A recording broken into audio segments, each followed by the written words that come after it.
नमस्कार दोस्तों, आपका हमारे चैनल भारतीय इतिहास पर बहुत बहुत स्वागत है।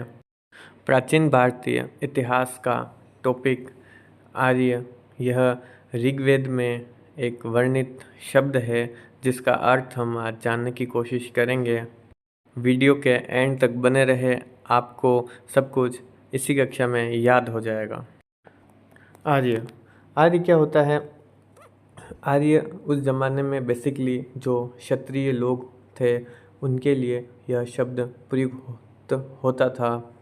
एक विद्वान हैं लेसन, उन्होंने इस शब्द को जाति के रूप में संबोधित किया है।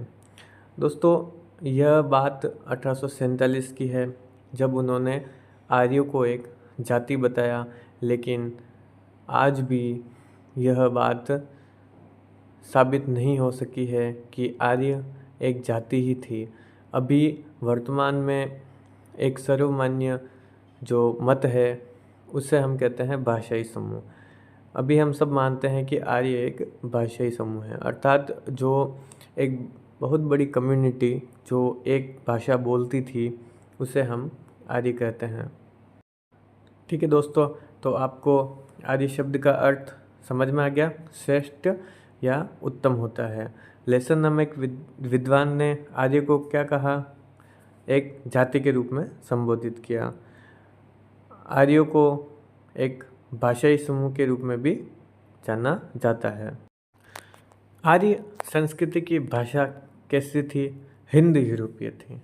विलियम जोनस एक वैज्ञानिक हैं जिन्होंने यह बताया कि वैदिक संस्कृत जो है वह ग्रीक, लैटिन, आयरिश भाषाओं की जननी है। इसका मतलब क्या है कि जो ग्रीक, लैटिन, आयरिश भाषाएं हैं वो उनकी जननी कौन सी भाषा है? हिंद यूरोपीय भाषा है। ये हमको याद रखना है। ये एक बहुत इम्पोर्टेंट टॉपिक है। यह इम्पोर्टेंट है कि आर्य संस्कृति की भाषा कौन सी थी। यह प्रश्न बहुत बार पूछा गया है। हमें रखना है हिंद यूरोपीय अर्थात भारोपीय भाषा है। यह वैदिक संस्कृति दोस्तों जो सिंधु सभ्यता है उसके बाद में अस्तित्व में आई। कब अस्तित्व में आई? सिंधु सभ्यता के बाद वाली जो संस्कृति कहलाई वो वैदिक संस्कृति है। हम सब जानते हैं सिंधु सभ्यता कब से थी? 2350 से 1750 ईस्वी तक का जो समय है वो किसका है? सिंधु सभ्यता का। तो वैदिक संस्कृति उसके जस्ट बाद 1500 ईसा पूर्व से 1000 ईसा पूर्व तक का जो समय है वो वैदिक संस्कृति का है।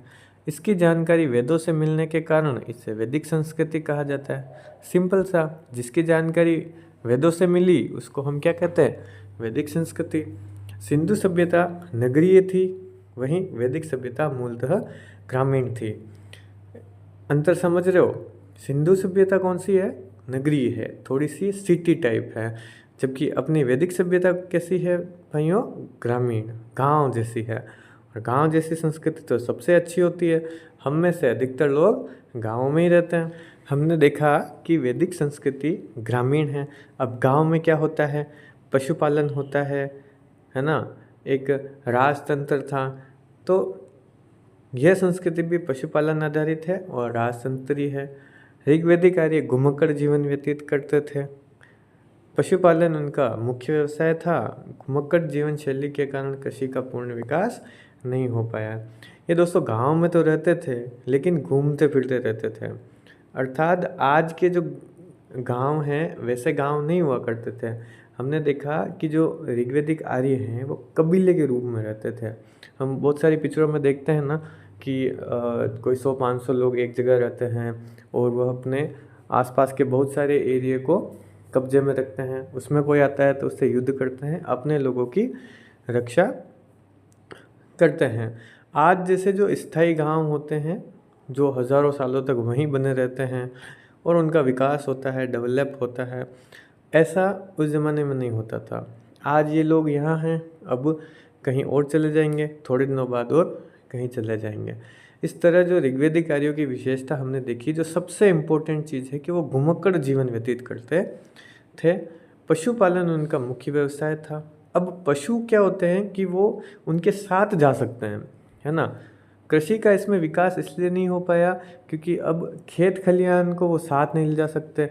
एक फसल को उगने में टाइम लगता है ना, साल भर तो लगता ही है।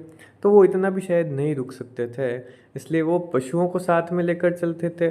जो डेयरी प्रोडक्ट होते थे उन पे डिपेंडेड रहते थे। तो अब आपको समझ में आ गया होगा कि वह समय कैसा रहा होगा, ऋग्वेदिक काल जो है।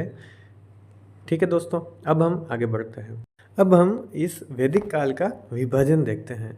दोस्तों, जो ये वैदिक संस्कृति है, मैंने बताया कि सिंधु सभ्यता के जस्ट बाद जो संस्कृति है, कई हज़ारों वर्ष बाद जो पनपी, जो 1500 ईसा पूर्व से लगाकर जो 1000 ईसा पूर्व तक का समय, उसे हम ऋग्वेदिक काल देखते हैं। इसकी विशेषता हमने देखी कि लोग गाँवों में रह रहे हैं, घुमक्कड़ जीवन जी रहे हैं, कृषि नहीं कर पा रहे हैं क्योंकि घूमने की आदत पड़ गई है। यह जो समय है 1500 ईसा पूर्व से लगाकर 1000 ईसा पूर्व का, कि हाँ भाई ऐसी संस्कृति थी, ये विंटरनित्ज ने बताया। कौन से वैज्ञानिक ने बताया? विंटरनित्ज ने। उत्तर वैदिक काल इस संस्कृति के बाद अब जस्ट आएगा। अब समझ रहे हो आप, तीसरी संस्कृति है ये। सिंधु सभ्यता की संस्कृति, फिर ऋग्वेदिक काल की संस्कृति, अब उत्तर ऋग्वेदिक काल की संस्कृति। ये हम आगे पढ़ेंगे। उत्तर ऋग्वेदिक काल जो 1000 ईसा पूर्व से 600 ईसा पूर्व का समय है। दोस्तों, यह तो हमने जान लिया कि जो ऋग्वेदिक आर्य हैं वो घुमक्कड़ जीवन व्यतीत कर रहे हैं, कृषि का विकास नहीं कर पा रहे हैं, पशुपालन करते हैं, पशुओं को साथ लेकर चलते रहते हैं, जब उन्हें भूख लगती है तो वो डेयरी प्रोडक्ट से काम चला लिया करते थे। लेकिन ये मूलतः रहते कहाँ थे, इसका पता मैक्स मूलर नामक एक वैज्ञानिक ने लगाया और कोशिश की, तो उसने पाया कि यह मध्य एशिया में रहते होंगे। यह मैक्स मूलर का मानना है। एक वैज्ञानिक और है, गाइल्स। इसका मानना है कि भाई जो ये आर्य हैं, घुमक्कड़ आर्य, यह हंगरी या डेन्यूब नदी घाटी जो जर्मनी में है वहाँ रहते होंगे। पेंका और हट नाम के वैज्ञानिक हैं, उनके अनुसार ये जर्मन स्कैंडिनेवियाई थे। यूरोप के जो उत्तर में है जर्मन स्कैंडिनेवियाई देश है, वहाँ रहते होंगे। नेहरिंग गार्डन चाइल्ड ने इसे दक्षिण रूस में स्थित बताया। दक्षिण रूस में ऐसा मानना है नेहरिंग गार्डन और चाइल्ड का। दोस्तों, अब हम आगे भी ऐसे बहुत सारे वैज्ञानिकों के बारे में पढ़ेंगे जिनका अलग अलग मत है कि हाँ भाई ये आर्य यहाँ रहते होंगे। अब सर, आप ये सब मन में आ रहा होगा आपके कि भाई कोई सर्वमान्य मत क्यों नहीं है, क्योंकि दोस्तों ये समय बहुत प्राचीन है और प्राचीन इतिहास के जो खोजबीन हैं वो करना बहुत ही कठिन है। दोस्तों, मध्यकाल के जो साक्ष्य हैं वो तो अभी भी मौजूद हैं, जैसे आर्कियोलॉजिकल जो साइट्स हैं, महल हैं, किले हैं, और जो बहुत सारे साहित्यिक स्रोत भी हमें अभी भी मिल जाते हैं। प्राचीन इतिहास की भी कुछ इमारतें बहुत कम ही रह गई हैं, इसलिए यह थोड़ा कठिन हो जाता है। अब हम आगे और भी विद्वानों का मत देखते हैं, पता चलेगा कि आर्य कहाँ रहते थे। दोस्तों, एक वैज्ञानिक है बाल गंगाधर तिलक। इनका मानना है कि आर्य उत्तरी ध्रुव में रहते होंगे। गंगानाथ झा, कौन सा झा? गंगानाथ झा का मानना है ब्रह्म ऋषि देश में रहते होंगे। ब्रह्म ऋषि देश जो ब्रह्मपुत्र नदी के आसपास का क्षेत्र। एक वैज्ञानिक है दोस्तों अविनाश चंद्र दास और संपूर्णानंद। उनका मानना है कि सप्त सिंधु अर्थात जो अपने भारत के उत्तर पश्चिम में स्थित जो 7 नदियां हैं, सिंधु, रावी, व्यास, झेलम, चिनाब और सतलज, इन नदियों को सप्त सिंधु प्रदेश कहते हैं, वहाँ रहते होंगे।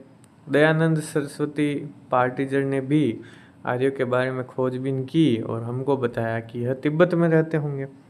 NCERT जो सबसे प्रामाणिक हम मानते हैं, उसमें ओल्पस पर्वत के पूर्व में यूरेशिया में रहते होंगे। दोस्तों, यहाँ से बहुत बार क्वेश्चन आते हैं इस वाले टॉपिक से कि आर्य कहाँ रहते थे और किस विद्वान ने कहाँ बताया है, जिसमें NCERT सबसे इम्पोर्टेंट है, ये पूछ सकता है ना, इसे याद कर लो।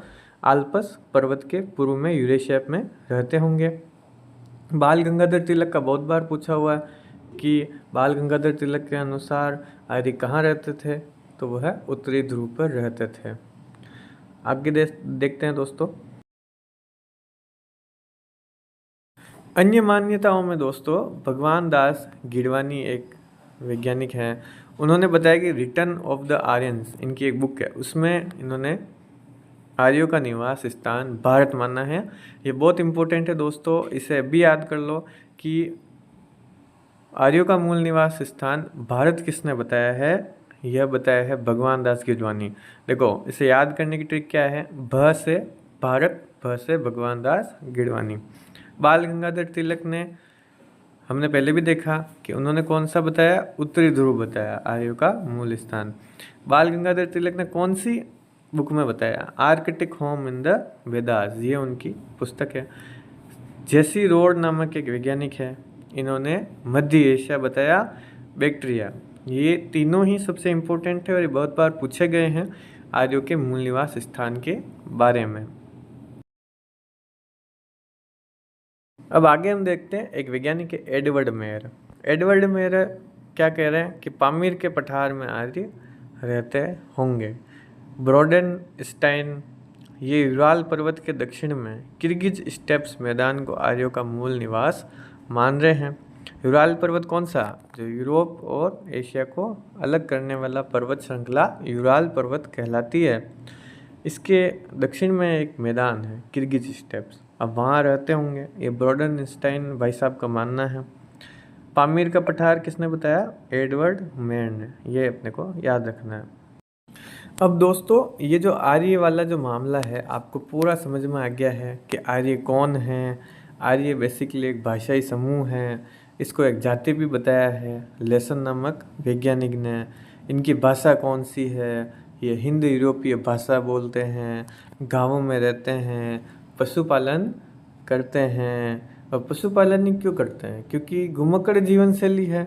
अब कृषि करेंगे तो एक जगह रहना पड़ेगा, और पशु तो क्या है साथ साथ चलते रहते हैं और दूध भी देते हैं, तो डेयरी प्रोडक्ट्स भी प्राप्त होते रहते हैं।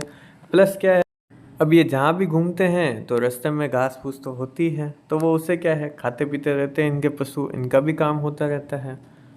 टॉपिक में जो इम्पोर्टेंट बातें थी आर्य से रिलेटेड, जो क्वेश्चन एग्ज़ाम में पूछा जाता है मैंने आपको बता दिया। इससे बाहर आर्य से रिलेटेड कुछ नहीं आता है, ये सबसे मेन इम्पोर्टेंट क्वेश्चन यहीं से बनते हैं। आर्यों की भाषा, पारोपी, आर्य कहाँ रह रहे हैं, ग्रामीण परिवेश में रह रहे हैं, है ना।